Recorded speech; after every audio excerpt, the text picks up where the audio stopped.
আলেয়া বেগমকে এলাকার সবাই চেনে তেলবুড়ি নামে। সেই তেলবুড়ির কাজ ছিল ভিক্ষা করা, আর নেশা ছিল টাকা জমানো। তেলবুড়ির খুপড়ি ঘরে 7টি বস্তায় মিলেছে টাকা।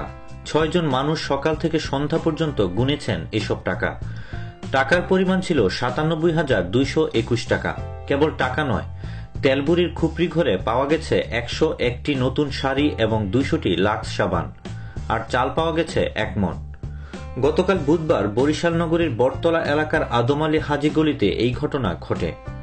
আলেয়া নগরীর আদম আলী হাজী গলিতে বাবুল মিয়ার খুপড়ি ঘরে ভাড়ায় থাকতেন আলেয়া বেগম।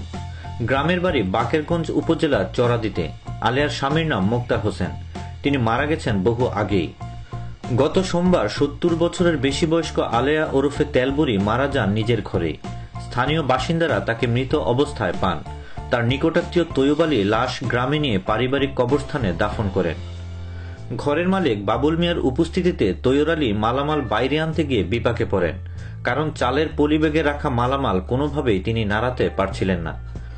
বস্তাটি খুলতেই ভেতরে টাকার কয়েন বেরিয়ে আসে। ব্যাস, পুরো এলাকা জানাজানি হয়ে যায়। স্থানীয়রা ঘটনাস্থলে পৌঁছে টাকা উদ্ধার অভিযানে অংশ নেয়।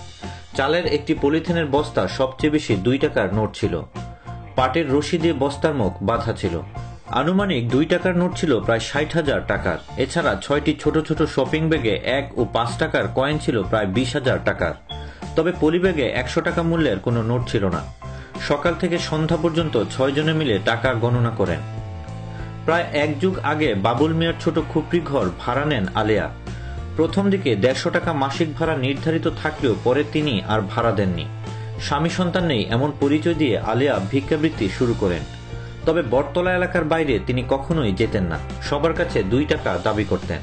তিনি ছিলেন অনেকটা নাছোড়বান্দা। যাকে ধরতেন তার কাছ থেকে টাকা আদায় করেই ছাড়তেন। এ কারণেই তিনি বটতলায় তেলবুড়ি হিসেবে পরিচিতি পান।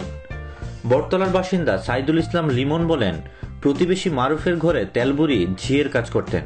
সকাল দুপুর সন্ধ্যায় ওই বাড়িতে গিয়ে থালা পরিষ্কার করতেন। বিনিময়ে তিনি 3 বেলা খাবার খেতেন। এরিফাকে তিনি বটতলায় ভিক্ষাও করতেন। সপ্তাহের একটি নির্দিষ্ট দিন এলাকার বিভিন্ন বাড়িতে যেতেন, ভিক্ষা চাইতেন। দোকানে দোকানে গিয়ে টাকাও ভিক্ষা করতেন। তবে টাকা খরচ করে কিছু কিনেছেন বলে আমরা কখনো দেখিনি। এমনকি তিনি বিনা ভাড়ায় অটোতে যাতায়াত করতেন।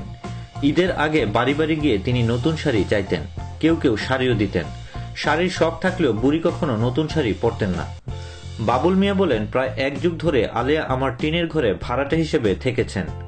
গ্রামের বাড়ি বরিশালের বাকেরগঞ্জ উপজেলার চরাদি ইউনিয়নের চরাদি গ্রামে। শুরুতে 150 টাকা চুক্তিতে ভাড়াটে হিসেবে ঘরে উঠলেও কয়েক মাস পর ভাড়া দেওয়া বন্ধ করে দেন।